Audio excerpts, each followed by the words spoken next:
सुप्रभातम। माँ लता संस्कृत विद्यापीठ लोहिना, शास्त्री द्वितीय वर्ष, जैन दर्शन में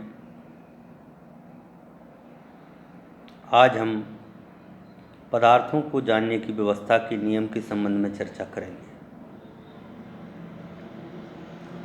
कि पदार्थों को कैसे जाना जाता है, पदार्थों की जानने की व्यवस्था क्या है। इस संबंधी जो नियम है उस नियम संबंधी अपन आज सूत्र की चर्चा करेंगे। पहले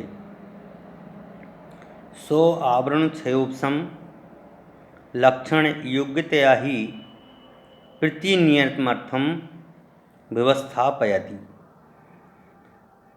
इसका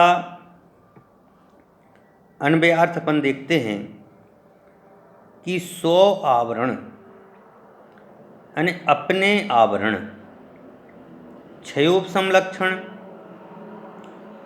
क्षयोपशम लक्षण वाली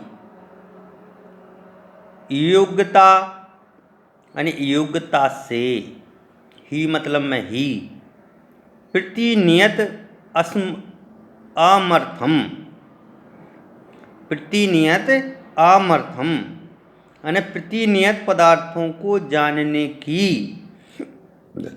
व्यवस्था पयति, व्यवस्था होती है। अपने आवरण कर्म के क्षयोपशम लक्षण वाली योग्यता से प्रत्यक्ष प्रमाण प्रतिनियत पदार्थों को जानने की व्यवस्था होती है। ये सूत्र का अर्थ है। इसमें बताया है कि क्षयोपशम लक्षण वाली योग्यता से, क्षयोपशम का मतलब में होता है सामर्थ्य, किसी बात को जानने का सामर्थ्य। जैसे एक क्लास में 10 विद्यार्थी हैं, 10वां विद्यार्थी फर्स्ट पोजीशन पर प्राप्त नहीं हो पाते हैं।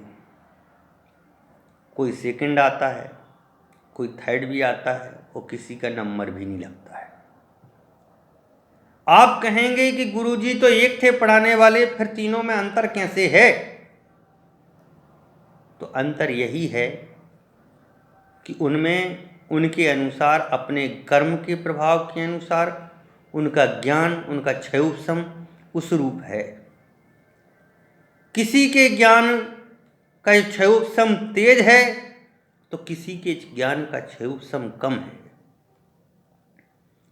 उससे ही पदार्थों का ज्ञान होता है। यही पदार्थों को एक जानने की एक व्यवस्था है कि अपने कर्म का क्षयोपशम लक्षण वाली योग्यता से प्रत्यक्ष प्रमाण के प्रतिनियत पदार्थ को जानने की व्यवस्था करता है। प्रत्यक्ष प्रमाण के, अब हम कोई चीज को जानते हैं तो पूर्ण नहीं जान पाते हैं।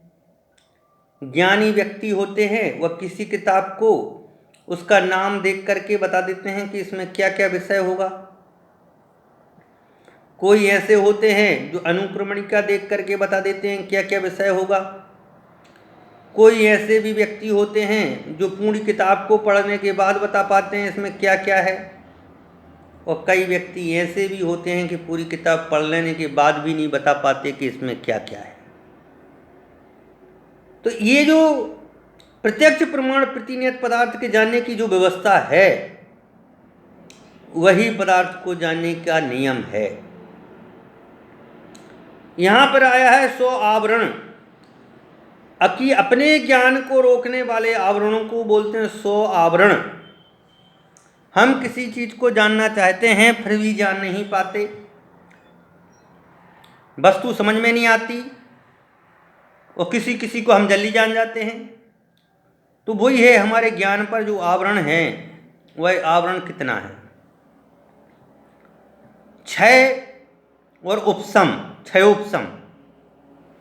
क्षय किसे कहते हैं कि उदय प्राप्त उन आवरण कर्मों के वर्तमान काल में उदयाभावी क्षय को क्षय कहते हैं। कि वर्तमान काल में उदय रूप होकर के जो आवरण क्षय को प्राप्त होते हैं उन्हें क्षय कहते हैं। जो अनुदय प्राप्त मतलब उदय रूप नहीं है, ऐसे कर्मों की सत्ता में अवस्थित रहते हैं, कर्म में पड़े रहते हैं पर उदय में नहीं आते हैं। कई बार हमें गुस्सा आता है और हमारी गुस्सा बाहर प्रकट नहीं हो पाती, ऊपर से हम हंसते रहते हैं। तो यह जो उपशम रूप अवस्था है और जो क्षय रूप अवस्था है, इन दोनों का जो मिला जुला रूप है उसको बोलते हैं क्षयोपशम। तो सो आवरण क्षयोपशम प्रतिनियत क्या है?